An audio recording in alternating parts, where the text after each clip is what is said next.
السلام علیکم نور ہدایت چینل کے ناظرین، آج ہم آپ کی خدمت میں ایک دینی مضمون تخلیق آدم علیہ السلام سے متعلق احادیث پیش کر رہے ہیں۔ بسم اللہ الرحمن الرحیم۔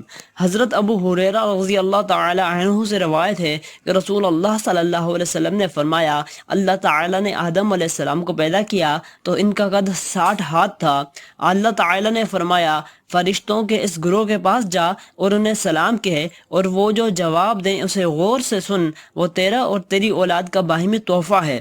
چنانچہ آدم علیہ السلام نے جا کر کہا السلام علیکم، تو فرشتوں نے جواب دیا السلام علیکم ورحمۃ اللہ۔ انہوں نے ورحمۃ اللہ کے الفاظ زیادہ کہے۔ آپ صلی اللہ علیہ وسلم نے فرمایا، جنت میں جانے والے تمام لوگ آدم علیہ السلام کی صورت پر ہوں گے، اور مخلوق آج تک کم ہوتی چلی آ رہی ہے۔ حضرت ابو ہریرہ رضی اللہ تعالی عنہ بیان کرتے ہیں کہ رسول اللہ صلی اللہ علیہ وسلم نے فرمایا، آدم علیہ السلام لمبائی میں 60 ہاتھ اور چوڑائی میں 7 ہاتھ تھے۔ حضرت ابن عباس رضی اللہ تعالی عنہ سے روایت ہے کہ جب قرض کی آیت نازل ہوئی تو رسول اللہ صلی اللہ علیہ وسلم نے فرمایا، سب سے پہلے آدم علیہ السلام نے انکار کیا۔ آپ صلی اللہ علیہ وسلم نے 3 مرتبہ یہ فرما کر کہا، جب اللہ تعالی نے آدم علیہ السلام کو پیدا کیا تو اس کی پشت کو چھو کر قیامت تک ہونے والی اس کی تمام اولاد نکالی اور اس کے سامنے پیش کی۔ آدم علیہ السلام نے دیکھا کہ ان میں ایک روشن چہرے والا شخص ہے، تو پوچھا یہ کون ہے؟ جواب دیا گیا یہ تیرا بیٹا داؤد ہے۔ پوچھا اے پروردگار اس کی کتنی عمر ہے؟ جواب دیا گیا 60 سال۔ یہ سن کر آدم علیہ السلام نے عرض کیا، اے اللہ اس کی عمر میں اضافہ فرما دے۔ اللہ تعالی نے انکار کرتے ہوئے کہا کہ یہ صرف اس صورت میں ممکن ہے کہ تیری عمر میں کمی کر کے اس کی عمر بڑھا دی جائے۔ آدم علیہ السلام کی عمر 1000 سال تھی، تو ان کی عمر میں سے 40 سال نکال کر داؤد علیہ السلام کی عمر بڑھا دی گئی۔ یہ بات لکھ لی گئی اور اس پر فرشتوں کو گواہ بنا لیا گیا۔ جب آدم علیہ السلام کی موت کا وقت آن پہنچا تو انہوں نے موت کے فرشتے سے کہا، ابھی تو میری عمر کے 40 سال باقی ہیں۔ انہیں بتایا گیا کہ وہ یہ سال اپنے بیٹے کو ہبہ کر چکے ہیں۔ آدم علیہ السلام نے انکار کر دیا۔ اس پر اللہ تعالی نے لکھی ہوئی تحریر دکھائی اور فرشتوں نے اس کی گواہی بھی دی۔ حضرت ابن عباس رضی اللہ تعالی عنہ سے بھی اسی سے ملتی جلتی روایت مروی ہے۔ حضرت عمر رضی اللہ تعالی عنہ سے اس آیت وَإِذْ أَخَذَ رَبُّكَ مِنْ بَنِي آدم کے متعلق دریافت کیا گیا تو انہوں نے جواب دیا کہ رسول اللہ صلی اللہ علیہ وسلم سے بھی اسی کے متعلق سوال ہوا تھا۔ آپ نے جواب میں فرمایا تھا، اللہ تعالی نے آدم علیہ السلام کو پیدا کر کے اس کی پشت پر اپنا دایاں ہاتھ پھیرا اور اس سے اس کی اولاد کو نکال کر کہا کہ یہ جنتی ہیں اور جنتیوں جیسے ہی عمل کریں گے۔ پھر اس کی پشت پر ہاتھ پھیر کر اس کی اولاد نکالی اور کہا، میں نے انہیں آتش جہنم کے لیے پیدا کیا ہے اور یہ جہنمیوں جیسے ہی عمل کریں گے۔ ایک آدمی نے عرض کیا کہ پھر عمل کرنے کا کیا فائدہ، کیونکہ یہ تو پہلے ہی طے ہے کہ فلاں جنت میں جائے گا اور فلاں جہنم میں۔ اس پر آپ صلی اللہ علیہ وسلم نے فرمایا، جسے اللہ تعالی نے جنت کے لیے پیدا کیا ہے وہ وفات تک اہل جنت جیسے ہی عمل کرتا رہتا ہے اور بالآخر جنت میں داخل ہو جاتا ہے، اور جسے اللہ تعالی نے جہنم کے لیے پیدا کیا ہے وہ وفات تک اہل جہنم جیسے عمل کرتا رہتا ہے اور بالآخر جہنم میں داخل ہو جاتا ہے۔ ان احادیث سے معلوم ہوا کہ اللہ تعالیٰ نے حضرت آدم علیہ السلام کے پشت سے ان کی تمام اولاد کو چوٹیوں کی صورت میں نکال کر ان کے 2 گروہ بنائے، اور دائیں جانب والوں کو جنتی اور بائیں جانب والوں کو جہنمی قرار دیا۔ حضرت ابن عباس رضی اللہ تعالی عنہ نے بیان کیا ہے کہ نبی کریم صلی اللہ علیہ وسلم نے فرمایا، اللہ تعالیٰ نے عرفہ کے روز مقام نعمان پر تمام اولاد آدم کو چونٹیوں کی صورت میں آدم علیہ السلام کی پشت سے نکالا اور ان کے سامنے بکھیر دیا۔ پھر ان سے آمنے سامنے کلام کیا اور عہد لیا کہ کیا میں تمہارا رب نہیں ہوں؟ سب نے جواب دیا، کیوں نہیں، ہم سب گواہ ہیں۔ یہ عہد ہم نے اس لیے لیا تاکہ روز قیامت تم لوگ یوں نہ کہو کہ ہم تو اس سے محض بے خبر تھے، یا یوں کہو کہ پہلے شرک تو ہمارے بڑوں نے کیا اور ہم ان کی بعد ان کی نسل میں ہوئے، سو کیا ان غلط راہ والوں کے فعل پر تو ہم کو ہلاکت میں ڈال دے گا۔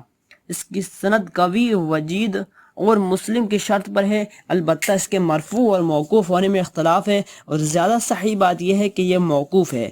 جمہور علماء کا کہنا ہے کہ اللہ تعالی نے اولاد آدم سے پختہ عہد لیا تھا۔ اس کے لیے بطور دلیل وہ یہ حدیث پیش کرتے ہیں، حضرت انس رضی اللہ تعالی عنہ سے مروی ہے کہ نبی کریم صلی اللہ علیہ وسلم نے فرمایا، روز قیامت ایک جہنمی سے کہا جائے گا کہ اگر تمہیں زمین کے تمام خزانے عطا کر دیے جائیں تو کیا تو اپنے آپ کو جہنم سے آزاد کرانے کے لیے وہ تمام خزانے دینے کو تیار ہے؟ وہ اس بات میں جواب دے گا، اللہ تعالیٰ فرمائیں گے میں نے تجھ سے اس آسان کام کا مطالبہ کیا تھا۔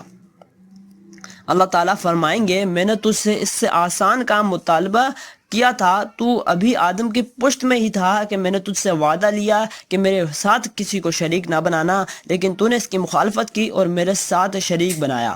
حضرت ابی بن کعب رضی اللہ تعالیٰ عنہ سے آیت وَإِذْ أَخَذَ رَبُّكَ مِن بَنِي آدم، اور اس کے بعد والی آیت کے متعلق مروی ہے، وہ بیان کرتے ہیں کہ اللہ تعالیٰ نے قیامت تک پیدا ہونے والوں کو جمع کیا، ان کی صورتیں بنانے کے بعد انہیں کہا کلام کرو، تو وہ کلام کرنے لگے، پھر ان سے عہد لیا اور اس پر انہیں ہی گواہ بنایا۔ پوچھا کہ کیا میں تمہارا رب نہیں ہوں؟ سب نے جواب دیا کیوں نہیں؟ پھر اللہ تعالیٰ نے فرمایا میں تم پر ساتوں آسمانوں، ساتوں زمینوں اور تمہارے باپ آدم علیہ السلام کو گواہ بناتا ہوں، تاکہ روز قیامت تم یہ نہ کہہ دو کہ ہم اس سے غافل تھے۔ جان لو کہ میرے علاوہ کوئی معبود برحق نہیں، میرے علاوہ کوئی پروردگار نہیں، اس لیے میرے ساتھ کسی کو شریک نہ بنانا۔ میں تمہاری طرف اپنے پیغمبر بھیجوں گا جو تمہیں میرے وعدے سے ڈرائیں گے، اور میں تم پر اپنی کتاب نازل کروں گا۔ سب نے کہا ہم گواہی دیتے ہیں کہ تو ہمارا پروردگار اور معبود ہے، تیرے سوا ہمارا کوئی پروردگار نہیں اور تیرے سوا ہمارا کوئی معبود برحق نہیں۔ اس روز سب نے اللہ تعالیٰ کی اطاعت فرما برداری کا اقرار کیا۔ آدم علیہ السلام کو بلند کیا گیا تو انہوں نے سب کی طرف دیکھا، ان میں امیر و غریب اور خوبصورت و بدصورت ہر طرح کے لوگ نظر آئے۔ یہ دیکھ کر آدم علیہ السلام نے اللہ تعالیٰ سے عرض کیا کہ تو نے ان سب کو برابر کیوں نہ بنایا؟ اللہ تعالیٰ نے جواب میں فرمایا تاکہ میرا شکر ادا کیا جائے۔ آدم علیہ السلام نے ان میں انبیاء کو بھی دیکھا جن پر سورج کے مانند چمکدار نور چمک رہا تھا، ان سے نبوت و رسالت کا خصوصی وعدہ لیا گیا۔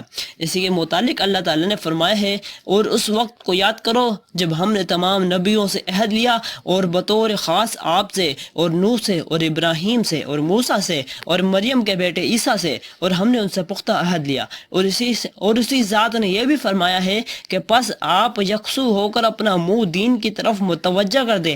اللہ تعالیٰ کی وہ فطرت جس پر اس نے لوگوں کو پیدا کیا ہے، اللہ تعالیٰ کی تخلیق کو بدلنا نہیں۔ اسی کے متعلق یہ بھی فرمایا کہ یہ پہلے ڈرانے والوں میں سے ایک ڈرانے والا ہے، اور یہ بھی فرمایا کہ اور اکثر لوگوں میں ہم نے وفائے عہد نہ دیکھا، اور ہم نے اکثر لوگوں کو فاسق و نافرمان ہی پایا۔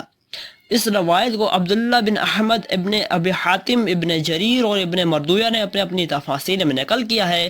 مجاہد، اکرمہ، سعید بن جبیر، حسن بصری، قتادہ، سدی اور دیگر کئی علماء سلف سے بھی ان احادیث کے موافق آثار منقول ہیں۔